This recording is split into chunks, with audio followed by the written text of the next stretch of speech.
देखिए, गुजरात प्रदेश के कार्यकारी अध्यक्ष जिग्नेश मेवानी आज बिहार पहुंचते हैं और मीडिया को संबोधित करते हुए एक बात रख देते हैं। बिहार में कह देते हैं कि बिहार क्यों पिछड़ा हुआ मतलब राज्य है, क्यों 27वें 28वें नंबर पे है। साथ ही साथ उन्होंने मुद्दा रख दिया कि बिहार में भी कास्ट सेंसस होना चाहिए। आपको बता दें कि कुछ वर्ष पहले ही जातिगत सर्वे हुआ था और जातिगत सर्वे को लेकर भी कांग्रेस जिस तरीके की साथ में कहें कि साथ थी और जिस तरीके की बातें कर रही थी, अब कास्ट सेंसस की बात कर रही है। कास्ट सेंसस होने चाहिए और साथ ही साथ उन्होंने कह दिया कि बिहार में इसकी शुरुआत होनी चाहिए और पूरे भारत में होनी चाहिए कास्ट सेंसस, जिससे यह पता चल सके कि कौन गरीब है और कौन अमीर है और किस तरीके का काम कौन कर रहा है। पहले आप इस वीडियो में सुनिए कि जिग्नेश मेवानी क्या कुछ कह रहे हैं। हमारे प्रभारी कृष्णा राहुल जी, शकील अहमद साहब और आप सभी पत्रकार साथियों, सबसे पहले तो गुजरात की विधानसभा का सत्र अभी पूरा हुआ और तब मैं देख रहा था कि आप सभी मीडिया कर्मियों ने, सभी पत्रकार बंधुओं ने जिस प्रकार से एनएसयूआई यूथ कांग्रेस के नेतृत्व में चली पलायन रोको, नौकरी दो, रोजगार दो यात्रा को जिस प्रकार से कवरेज किया, आज गुजरात का युवा भी इस बात से अवगत है कि बिहार में एक ऐतिहासिक जबरदस्त यात्रा हुआ। आज इस प्रेस कॉन्फ्रेंस के माध्यम से कास्ट सेंसस, जाति जनगणना के कुछ बिंदु पर मैं बात रखना चाहता हूं। यह बात बहुत ही साफ है कि यदि भारत में जाति व्यवस्था नहीं होती, समाज यदि जातियों में बटा नहीं होता, तो शायद जाति विहीन समाज रचना की या कास्ट सेंसस की कोई बात भी नहीं है। क्योंकि भारतीय समाज जातियों में बटा है और जाति व्यवस्था ने तय किया है कि मंदिर में पुजारी के तौर पे कौन काम करेगा और कौन नाली में उतरेगा, कौन जमीन का मालिक बनेगा और कौन भूमिहीन खेती और मजदूर करेगा। ये डिसाइड है, ये कास्ट सिस्टम नहीं है।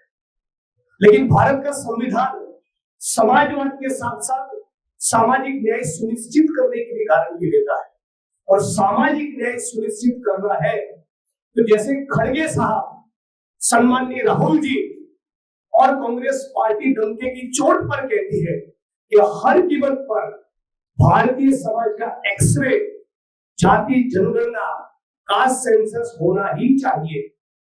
बिना कास्ट सेंसस से यह पता चलेगा ही नहीं कि आज भारत में दलितों की क्या परिस्थिति है, पिछड़ों की क्या दशा है, अति पिछड़ों की क्या दशा है, डीएनटी, मुस्लिम, आदिवासी, दलित ये कहां खड़ा है, उनके पास कितना धन है, उनके पास कितनी संपत्ति है, उनको कितने ठेके मिलते हैं, उनकी कितनी नौकरियां मिलती है, मीडिया में कितने लोग हैं, ब्यूरोक्रेसी में कितने लोग हैं, न्याय तंत्र में कितने लोग हैं, ये बिना कास्ट सेंसस के पता चलेगा ही नहीं। और इसीलिए कांग्रेस पार्टी डिटरमाइंड है, कृतनिश्चयी है कि बिहार में सरकार बनाते ही जिस प्रकार से तेलंगाना में हमारा करीब 95% से ज्यादा जाति जनगणना का, कास्ट सेंसस का काम बेहतरीन तरीके से, शानदार तरीके से वो जो काम पूरा हुआ वो बिहार में भी हम लोग करेंगे। ये हमारा पीड़ित, शोषित, वंचित समुदायों के प्रति, विशेष तौर पे दलित, पिछड़े, अति पिछड़े, आदिवासी समुदायों के प्रति ये हमारा एक प्रतिबद्धता है, कमिटमेंट। ये मैं जो कह रहा हूं कि ये एक्सरे, कास्ट सेंसस क्यों जरूरी है, उसकी छोटी सी एक झलक मैं आपके बीच में रखना चाहूंगा। कांग्रेस पार्टी के हमारे नेता के राजू साहब ने उसका एक स्टडी किया है, उसकी कुछ एनालिसिस आपके सामने रखना चाहूंगा। हमारे देश की ब्यूरोक्रेसी में 75% दलित, आदिवासी, ओबीसी जनसंख्या के सामने जब यूनियन सेक्रेटरी बनाने की बात आती है तो केवल 6% ही उसमें दलित आदिवासी ओबीसी होते हैं। 75% के सामने केवल 6%। इसलिए जरूरी है कास्ट सेंसस। जब न्याय तंत्र की बात आती है तो 75% दलित आदिवासी ओबीसी के सामने केवल 19% ही न्याय तंत्र में एससी एसटी ओबीसी का प्रतिनिधित्व है। शैक्षणिक संस्थाओं की, एजुकेशनल इंस्टीट्यूट्स की मालिकी की जब बात आती है तो 75% के सामने एससी एसटी ओबीसी केवल है 6%। मीडिया हाउसेस की मालिकी में 0%। एनजीओ की मालिकी में केवल 2%। जो लोग सामाजिक समरसता का ढिंढोरा पीटते हैं, उस संघ परिवार की लीडरशिप में दलित आदिवासी ओबीसी केवल 4%। बॉलीवुड और एंटरटेनमेंट इंडस्ट्रीज में केवल 7%। स्पोर्ट्स में 29%।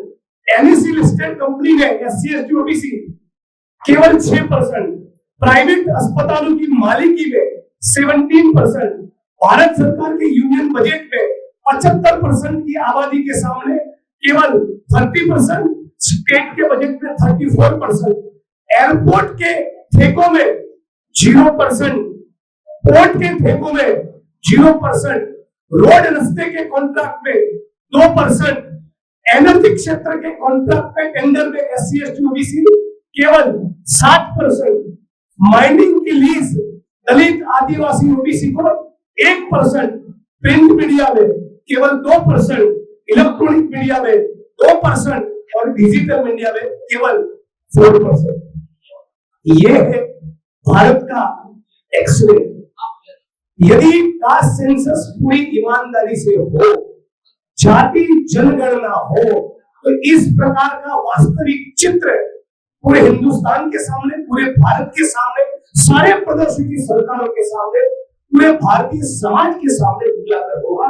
तो फिर उसके बेसिस पर इन दलित, पिछड़े, अति पिछड़े, अल्पसंख्यक, घुमंतु, आदिवासी, इन वंचित वर्गों के लिए किस प्रकार की योजनाएं, किस प्रकार की पॉलिसी, किस प्रकार की नीति और कानूनों का निर्माण करना है, उसके लिए बेहद जरूरी है कि हर कीमत पर कास्ट सेंसस हो। सभी को नमस्ते, स्वागत। 27, 28 बिहार, ये क्या है? भारत में 28 बड़े प्रदेश हैं और विकास के पैमानों को अगर लेंगे तो बहुत सारे महत्वपूर्ण विकास के पैमाने पे बिहार सबसे नीचे 27वां या 28वां नंबर पे। तो मोदी जी और नीतीश जी ने मिलकर डबल इंजन सरकार चलाकर, डबल ताकत लगाकर, डबल तेजी से बिहार को 27, 28 बिहार बनाने का काम। मतलब गरीबों के लोगों को गरीबी की तरफ धकेलने का काम डबल स्पीड से, डबल मजबूती से, डबल दिमाग लगाकर किया।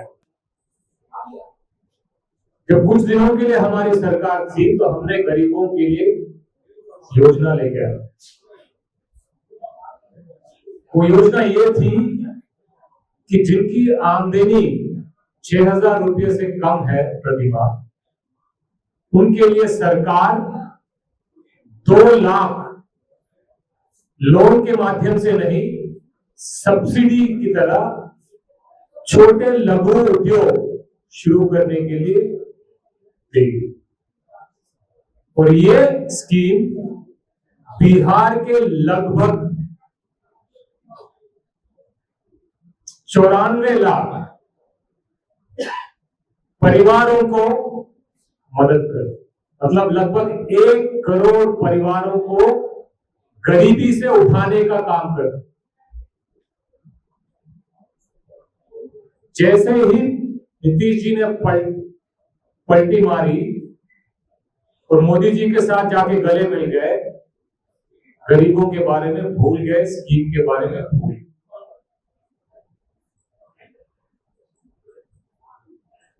चाहे कोई भी सरकार में हो, 1 करोड़ परिवारों को गरीबी से ऊपर उठाने का प्रयास करने में क्या परेशानी है। और जब इसको आप गंभीरता से और डिटेल में जाके देखते हैं तो इसमें से ज्यादातर लोग वंचित वर्गों से आते हैं। तो जब कांग्रेस पार्टी बिहार की विकास की बात करती है या एक बेहतर बिहार बनाने की बात करती है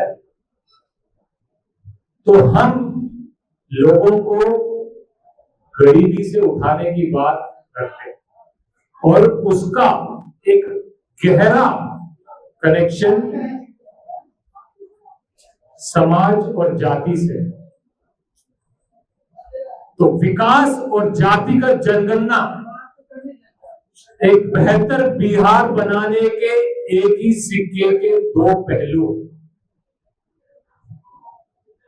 और दोनों तरफ से बिहार की सरकार ने बिहार की जनता की आंखों में धूल झोंकने का काम।